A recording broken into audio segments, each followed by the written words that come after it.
Darwin Núñez didn't just let Liverpool down, he may have cost Salah the Ballon d'Or. How did he manage that? Just how bad has he been? And if Liverpool wants to compete at the highest level, who should they sign to replace him? Let's talk about that. Liverpool needs a better attacker, and no, I'm not talking about Salah. The man has been carrying this team like a group project where he's the only one doing the work. He's having one of his best seasons ever, scoring 32 goals and providing 22 goals, and the season has not ended yet somehow. Liverpool is still struggling up front. Why? Because the guy who was supposed to help him, Darwin Núñez, has just not been that guy. Look, I wanted it to work. I did. When Liverpool signed Nunez, I thought, okay, maybe we've got the next big thing here. A fast, aggressive, goal-hungry striker? Sounds perfect, right? But let's be honest, every time you think he's about to turn a corner, he just doesn't. Liverpool needs someone reliable. Someone who, when Salah isn't at his best or is getting double-marked, can step up and deliver. That's what City has with Haaland. That's what Real Madrid has with Mbappe. And that's what Liverpool should have. But instead, it's been missed chances, frustrating performances, and way too many almost moments. And here's the thing, this isn't about hating on Nunez, it's just the truth. Liverpool needs an attacker who fits their system, someone who can lead the line properly, and right now, that's just not Nunez. But how did we even get here? Why did Liverpool buy him in the first place? And why did it seem like such a good idea at the time? Let's rewind to 2022. Liverpool had just lost Sadio Mane, Firmino was slowing down, and they needed a new focal point in attack. And then, out of nowhere, Darwin Núñez lit up the Champions League with Benfica. This guy was tearing defenses apart, scoring against big teams and making defenders look like training cones. And let's not forget, he destroyed Liverpool at Anfield. I mean, Klopp said after the game, what a player he is. So of course, Liverpool thought, we can't let another club have him. And let's be fair, on paper, he looks like the perfect Firmino replacement. Fast, strong, aggressive, a real nightmare for defenders. Liverpool needed a striker who could press, score, and bring the energy up front. Nunez ticked all the boxes, or at least we thought he did. They saw a young, hungry forward with all the physical tools to thrive in Klopp's system, a guy who could grow into a world-class number 9. But football isn't FIFA. You can't just sign a player and expect instant results. And the problem is, since arriving, Nunez has looked nothing like the player we saw at Benfica. So what went wrong? How did a guy scoring for fun in Portugal suddenly become a striker that Liverpool fans have to defend every week? Well, it's down to 4 major reasons. Price tag, confidence, style of play, and the nature of the Premier League. But before we talk about that, let's talk about how good he was at Benfica before we break down why it's all gone wrong. You see, when he played for Benfica, he was a beast. I'm talking about a striker who was ruthless in front of goal. In the 2021-22 season, he banked 34 goals in 41 games for Benfica. 34! That's Haaland-level numbers, and it wasn't just against small teams in the Portuguese league. This man was turning up in the Champions League, scoring against Bayern, Barcelona, Ajax, and of course, Liverpool. And here's the wildest part, the guy never missed a penalty. He took 11 penalties in his career at Benfica and converted every single one. Imagine having that level of composure from the spot. Yet at Liverpool, he looks like he's overthinking even the simplest finishes. But the real reason everyone got so hyped about him, his playing style was electric. He wasn't just scoring goals, he was making defenders panic. His pace was ridiculous, his movement was sharp, and he always seemed to be in the right place at the right time. Benfica's whole attack revolved around him, and he looked unplayable at times. Now, if you saw that version of Darwin Núñez, you'd 100% believe he was the next big thing. He had that raw aggression, that hunger, that ability to just bulldoze past defenders and bury chances. He was causing chaos and finishing his chances. So if he was this good at Benfica, what went wrong at Liverpool? How did we go from deadly finisher Darwin to chaotic, frustrating, can't hit a Ballon d'Or Darwin?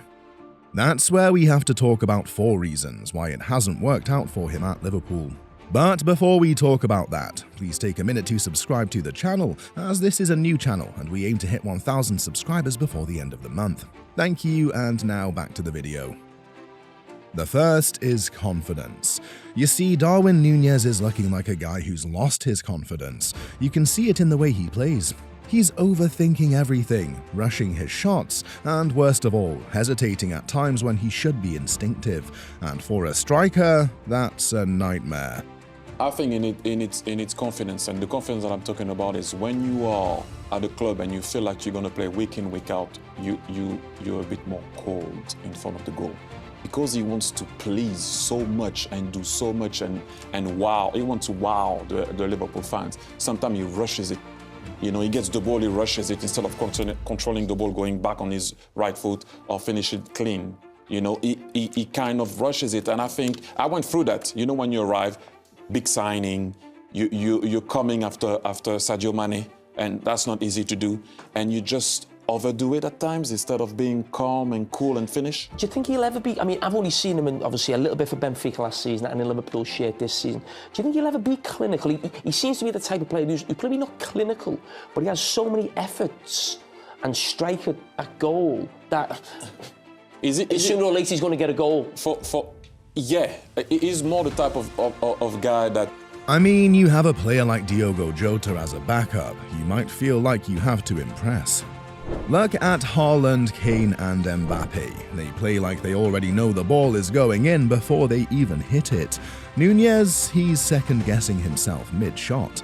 It's like he's got that little voice in his head saying, "Don't miss this, don't miss this," and boom, he scuffs it. And once that cycle starts, it's hard to break. You start feeling like nothing will go your way, and the next thing you know, your confidence is on the floor. And it's not like he's not getting chances. He is. The problem is he's not backing himself to take them. Confidence is everything for a striker, and right now, Nunez looks like a guy who's lost all belief in himself. The second reason is the price tag problem. I mean, when you're an £85 million signing, people expect magic. They expect a goal machine, a match winner, a guy who justifies every penny spent. But instead, they're seeing missed sitters, frustrating performances, and at times, just pure chaos. And listen, it's not entirely his fault. Some players thrive under that pressure, while others struggle with the weight of expectation. Nunez looks like the latter. It's almost like he's trying too hard to prove himself, making things worse. We've seen this with expensive signings. Some players crack under the pressure. I mean, look at Antony. The moment things don't go their way, the price tag starts to feel like a boulder on their back. And the thing is, Liverpool fans aren't exactly the most patient bunch. They love their strikers when they're scoring, but when they're not, the criticism is ruthless. Nunez didn't choose his price tag, but he's stuck, and until he starts delivering regularly, it's going to hang over him like a dark cloud. Another thing people forget, the Premier League is a whole different beast. It's not the Portuguese league, it's not La Liga, it's fast, physical and unforgiving. You don't get 3 seconds on the ball to pick your spot. Defenders will bully you, press you and make your life miserable if you're not quick enough. And Nunez, he came from a league where he had way more time and space. In Portugal, he could take an extra touch, compose himself and then shoot. In England, you take an extra touch and a 6'3" centre-back is already breathing down your neck. It's why we've seen some top strikers struggle in England. Timo Werner, Falcao, even Morata. It's a league that exposes weaknesses fast. And for Nunez, his biggest weakness, his composure in front of goal, is getting highlighted every single week. The last reason is his style of play. Liverpool's attack is built on fluidity, movement and quick transitions. Players like Salah, Diaz and Jota thrive because they make smart runs, they link up well and they finish their chances. Nunez, he's kind of the odd one out. He's not as technically refined, his link-up play isn't the best, and let's be honest, he's not exactly clinical. Slot has given him minutes, but the reality is, Liverpool looks smoother when Jota is leading the line. And if that continues, Nunez might find himself spending more time on the bench than he'd like. So what's next for him? Can he turn it around, or is he running out of time? That's the big question Liverpool fans are asking right now. Mohamed Salah is out here having one of his best seasons, just doing his thing, scoring goals, carrying Liverpool on his back. And what does he get in return? Absolutely no help from Darwin Núñez. I mean, when Diogo Jota is fit and he comes off the bench or starts, we see an immediate impact. But Nunez, one game he looks like the next big thing, and the next he's missing sitters like he's allergic to goals.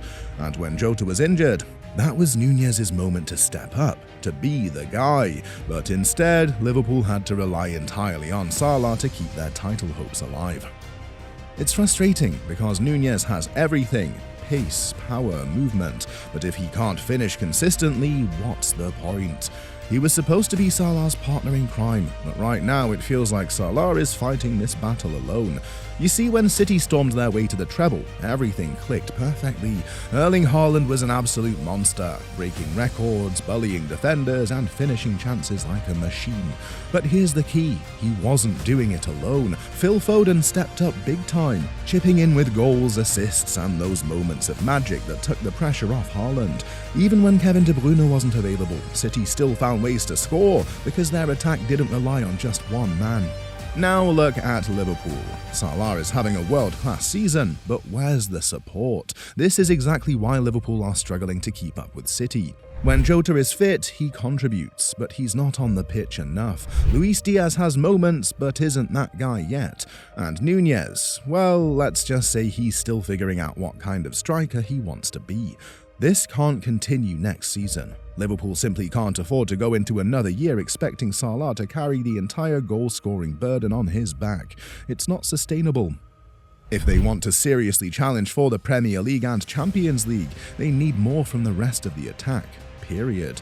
Either Nunez levels up, or they find someone else who can. And the perfect player to be their new number 9 is Alexander Isak.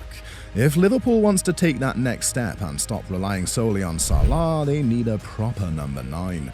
A striker who is clinical, intelligent, and consistent. And the perfect man for the job, Alexander Isak. At Newcastle, Isak has been an absolute baller. The guy isn't just a goal scorer, he's a complete forward. He's got the movement, the finishing, and most importantly, the ability to link up with his teammates. That's exactly what Liverpool need. Imagine Isak in Arne Slot's system. His technical ability would fit like a glove. Unlike Nunez, who thrives on chaos and unpredictability, Isak brings control, composure, and that extra bit of elegance that Liverpool's attack has been missing. And let's talk about his link-up play with Salah. Right now, Liverpool's attack is a one-man show, with Salah forced to do everything. But with Isak, that changes. He's not just a poacher, he's someone who can drop deep, hold up play, and create space for Salah to exploit. Picture Salah making those deadly diagonal runs while Isak pulls defenders out of position. It's the kind of movement that terrifies defenses. Another thing, Isak is clinical. Give him a chance and he'll bury it. That's the biggest frustration with Nunez. He gets into great positions but isn't ruthless enough in front of goal. Isak, he doesn't waste those chances. If Liverpool is serious about challenging for the Champions League again, they need a striker who guarantees goals and fits their style of play. Isak is that guy. But here's the real question. Can he do it again next season? And more importantly, will it lead to silverware? Because let's be honest, having a superstar like Salah playing at this level and not winning major trophies is a waste.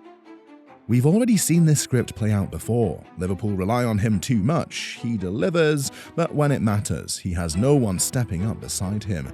That needs to change. Now, imagine a Liverpool attack where Salah doesn't have to carry everything on his back, where he has a proper number 9, like Alexander Isak playing beside him, linking up, and taking some of the goal-scoring burden off his shoulders. If that happens, Liverpool isn't just fighting for a top 4 spot or a domestic cup. They're in the title race. They're in the Champions League mix. They could even be serious treble contenders. Salah can have another season like this. He's proven time and time again that he's built differently. But if Liverpool wants to turn his brilliance into trophies, they need to give him the right support. Because if they don't, they'll be looking at another season of what could have been. But what do you think? Should they give Nunez another chance, or should they go for Isak? Let me know in the comments, and don't forget to subscribe to the channel.